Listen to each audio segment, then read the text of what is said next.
I'm going to explain this from the context of living in a simulated reality or a matrix, an inverted construct that ultimately is designed to trap our awareness and feed off of our negative emotional reactions. So this construct we're in, this matrix, is designed, what it's trying to do is manipulate us into embodying a low vibrational state that it can then feed off of for sustenance. I know it sounds twisted, but from the research I've looked at, it's I believe this is what's going on. So most of our thoughts and our emotions, our beliefs, are not even ours. We are indoctrinated from birth to see the world in a certain way, so that dictates our perception, and our perception dictates our behavior. So these thoughts and emotions, they're not intrinsically ours. Our perception isn't ours either, and therefore our behavior is not in line with our true nature. This whole system that we're in, this whole world is designed to make us believe that we're something that we're not. We are these eternal beings, infinite beings with infinite power, but we are trapped within the simulation. So we're identifying as this self-limited, disempowered human being who fears pain, suffering, and death. And so this is what the negative forces are doing. They're trying to shift our self-identity from infinite awareness, consciousness itself, to this limited person.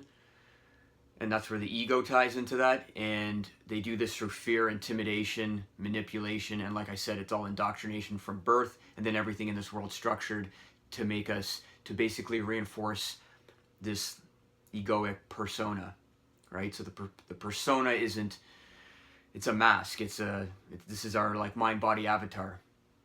So if this is what's going on, how do we break free out of this trance of illusion that has been thrust upon us since birth?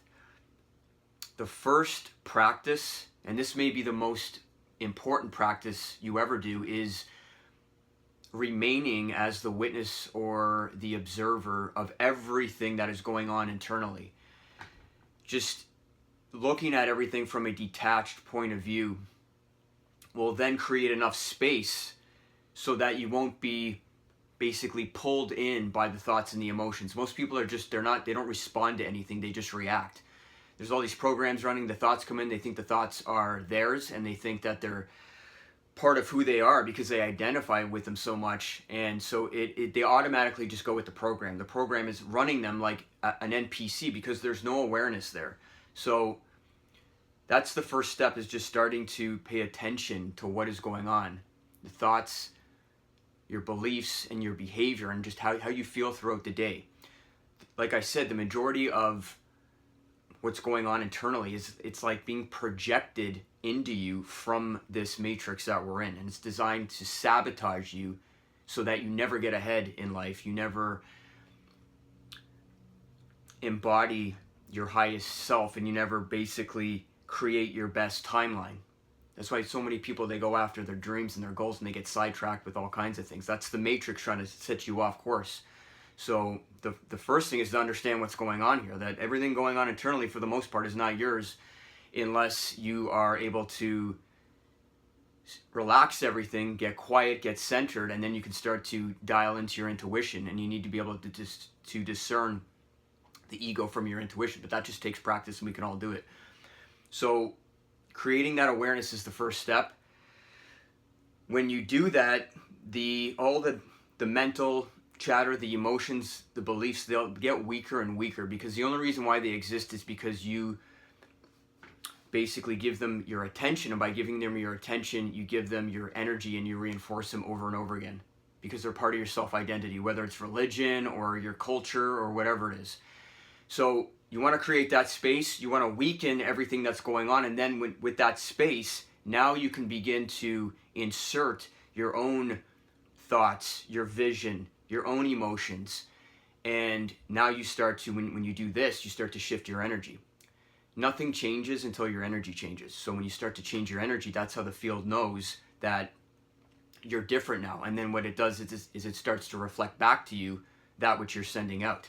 The world, this is just a world of mirrors. So there is an aspect of it that's trying to sabotage you, but then there's another aspect that's just completely neutral, and it's just reflecting back to you that which you're sending out. But most of what's going on is unconscious, so people don't even know what they're sending out, or they think they're justified in sending it out because it's some kind of egoic program. So when you start to emit your own signal, your own frequency, that's when you can start to create what you want. But it begins with awareness of what's going on internally, and then basically dissolving these programs that are not serving you, and then replacing them with whatever you choose to create in your life. And that will just come from your deeper self, your higher self, infinite intelligence, whatever you want to call it. And then you stay consistent with that. You get mentally and emotionally involved with that, and then you take consistent daily action towards your vision. And you must have a vision, otherwise it's like if you don't have a plan, you become part of somebody else's plan. So you need to be your own person. And what do you want to do? What does your heart tell you? What does your intuition tell you? Follow that. Get engaged with it every single day. This is your life, and nobody else is going to do it for you. And like I said, once you start to change your energy, everything starts to change, because the field doesn't care. It's just going to reflect back to you whatever you're sending out. The field will prove to you. It's basically like the field will prove that you're not a liar. If you tell yourself certain stories, the field will reflect that right back to you, saying you're not a liar. But then if you change it up and you start to change your story up, and now you're a more empowered person, you're identifying more with consciousness, and you're sending that out, the field will reflect that back to you, saying that you're not a liar. It's going to prove you right every single time. So what you're seeing in your world right now, whether you know it or not, is a perfect reflection of what's going on internally.